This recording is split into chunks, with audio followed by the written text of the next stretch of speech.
Hello. Okay. All right. And doing our next 3 pages, we're going to talk about measures of center and variability. So what you need to do is you need to cut on the bold.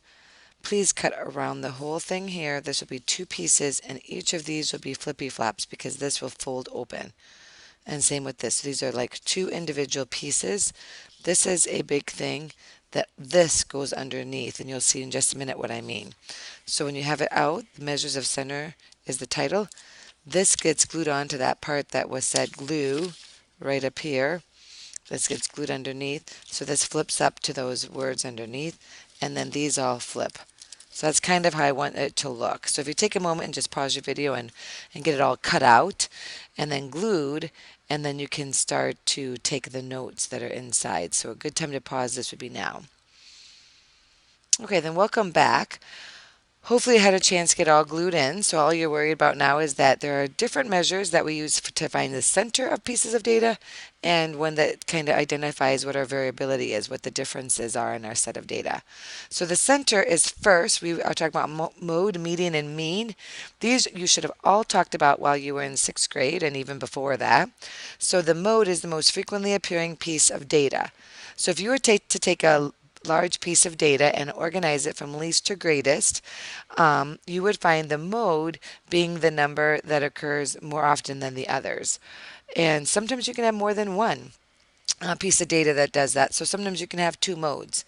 Sometimes you can have 3, but usually you'd have 2 or 1 mode. And actually, sometimes you can have no mode. If all of your data happens to appear just once, then there is no mode. So you can actually have a no mode, you can have 1 mode, you can have 2, and in very rare instances, I suppose you could have 3. Median is the middle number in a set of data when listed from least to greatest. So it's the middle number in a set of data. So you put it all in order from least to greatest and you list them. And then the mean, if you remember, is the average when you add the data, add all the pieces of data together, and divide by the number of pieces of data. And all of these help us to find what's the center, what's the middle of our data. So that's why they're called measures of center. So I'm going to have an example here in A. A, we have all of our data listed right here. So the first thing that I would like to see is that we actually write our data out on something to go in order from least to greatest. So I'm going to just do it on this whiteboard board, and then we'll move things up. So I've got a 5.5 is my lowest number. And then I see that I have a 6.0 and then 2 6.2s. So I'm trying to get these all listed. 6.0. So then I think I have a 6.3 and a 6.4. And then I have 2 6.5s.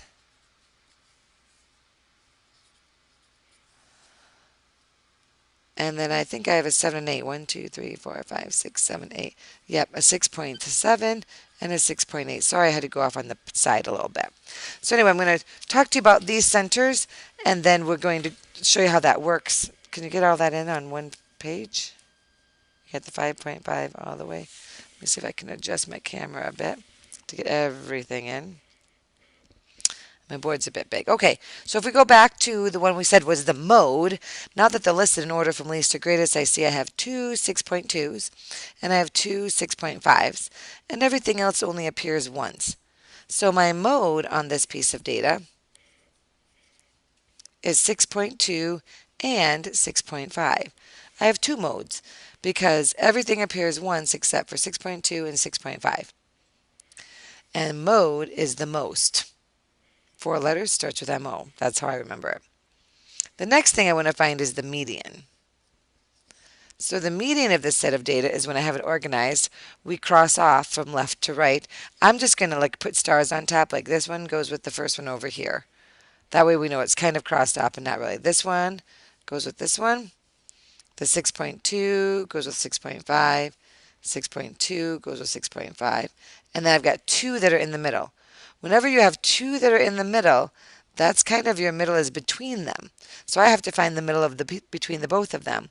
So what you can do on your calculator, you can put in 6.3 plus 6.4 and divide it by 2. And you will find out that your median is 6.35 when you do that. And last but not least, we talked about, oh,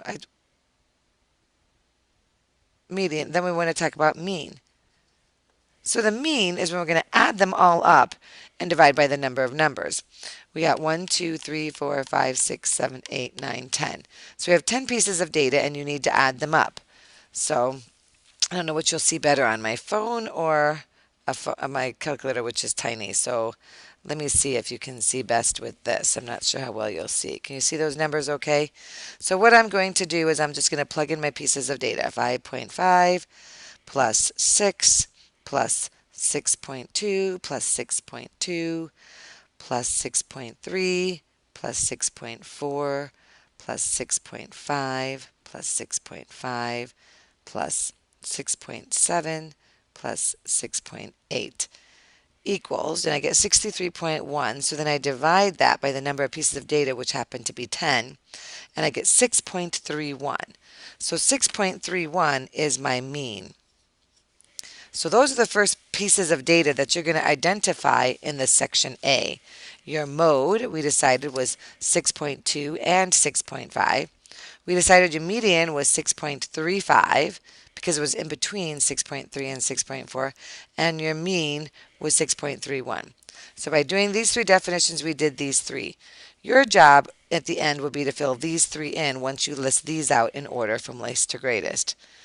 So if you want to take time and do that now, before we go on to our next definitions, you can pause and continue with that.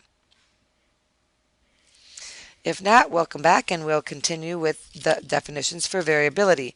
So these are data variability measures. That means how does my data vary? And so I can vary it by talking about the range. You probably talked about this also in 5th or 6th grade. The range is your highest minus your lowest value. You mean absolute deviation. It's called MAD for short. It's MAD for a reason. Because you take all the time up to figure out what mean is by adding all of those numbers and dividing by the number of data points. Well, now you got to do that for this, but then you have to take the mean and find out how far away each one is from that number and then re-add all 10 of them up and divide by 10. So the mean absolute deviation is trying to find out how much your data varies from the mean. I want to see how far away each data point is from the mean. So that's kind of makes you mad because it's a lot of tedious work.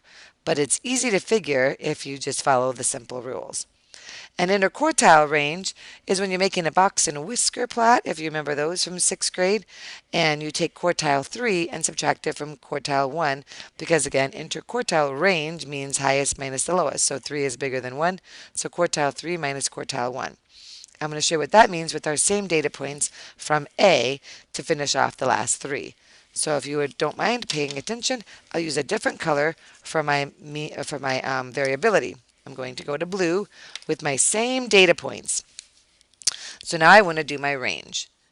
My range happens to be my highest piece of data, which was 6.8, minus my lowest piece of point, which was 5.5.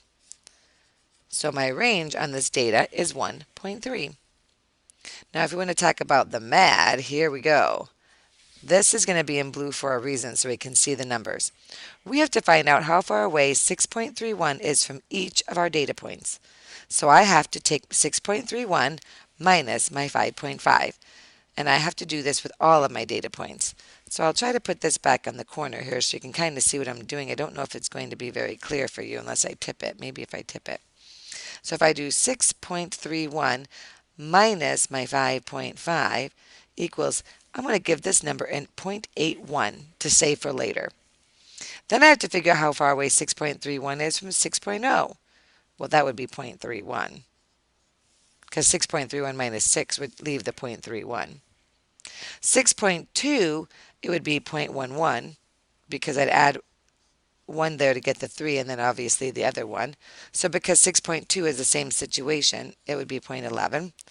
6.3 is only 0.01 away. Again, you can do it on your calculator if you need to, but you can kind of see that the 3 is already there, so I'm only really away in 0.01, so 0.01. 6.4 then, this is again where if you don't know your math very well, you can just use a calculator and don't be afraid to use it. You would put 6.4 and you would put minus your 6.31. and you would see that is 0.09. So my 0.09 is going to be this number. Your 6.5, you can do the same thing, 6.5 minus the 6.31, and you'll get 0.19, which means that this other 6.5 would also be a 0.19. So we got 2.19. Sorry, that's a little sloppy. 6.7 minus 6.31 would give us the 0.39 for this 3.7. And then I'm kind of seeing a pattern here, so I'm assuming it's going to be 0.49. But I'll plug that in. 6.8 minus 3. Oh, sorry. Did that wrong. 6.8 minus, I don't know if it's all clear now.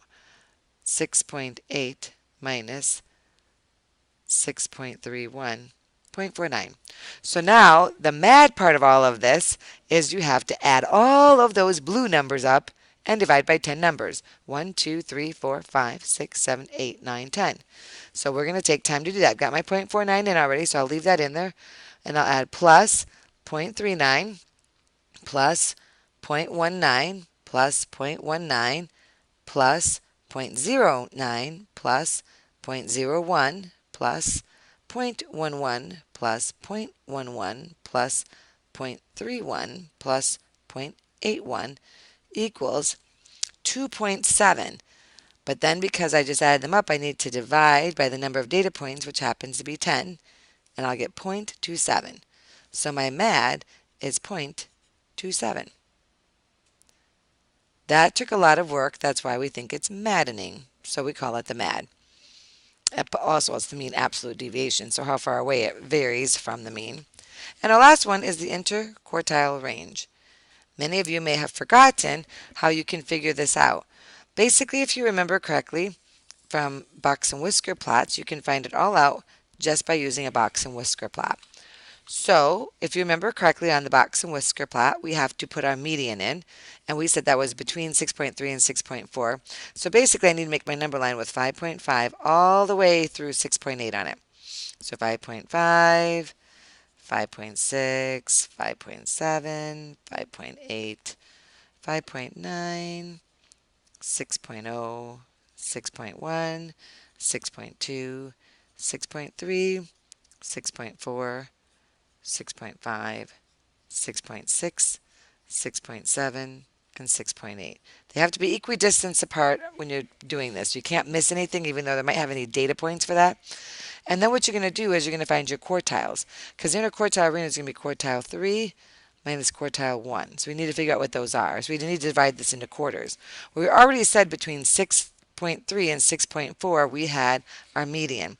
So between 6.3 and 6.4 is kind of where our dot lies on the box plot, because right there is where our median is. So that's the center of our box and whisker plot. Then we look at, I'm going to divide this section. I'll bring this down so you can see my hands. We're going to divide this section in half. So I want to divide this in half. Our half is going to be divided in half. So then I can kind of say this gets crossed off with this one. This one gets crossed off with this one. So this one is my middle number, 6.2. So back down on my graph, I'm going to put a 6.2 dot. I'm going to do the same thing on this side and cross this one off with this one. Cross this one off with this one. And this one is my main one. So 6.5 is my middle over there. So that's where my box begins to be made, because this is the middle, and I'm going to box it up around that. And then the whiskers happen to take me all the way out to 6.8, because that's really where my data goes to, and it started at 5.5. So you can kind of see the box and whisker plot. You may not remember having done that in the past, but that's how we get our numbers, and that's what we use for our data. This happens to be quartile 3. This happens to be quartile 1, because this happens to be the median. And these are the highest and lowest numbers, so you can always find your range from a box and whisker plot too. So with this idea, we take this number, the 6.5, and we subtract it from the 6.2. You can do that on your calculator as well, but you're going to get 0.3 as your interquartile range. Your MAD is at 0.27. If you rounded it, it'd be 0.3 also, and your range is 1.3. So all that data gives us certain things we can look at that we'll be talking about in chapter 7 or section 7 of this section. But I wanted you to just remember how to do this kind of stuff. So that is, my friends, what we're going to be talking about, using this data to describe different charts and graphs that we have. With that said, you will have one more video to watch because I don't want this one going any longer, um, to do the next 2 pages. So this one is your measures of center and variability. You'll notice that I put in the range as 1.3 from our board over here. The MAD was 0.27 and the interquartile range, oh, was 0.2. Did I make a mistake on that?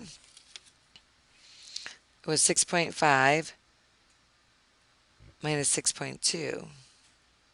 I believe it's 0.3. So I might have made a mistake the first time on that. 0.3. So you can try doing these ones over here for me to see if you can figure it out. I don't have them filled in yet. When you get them done, check with my book because they'll be filled in by then. Thank you.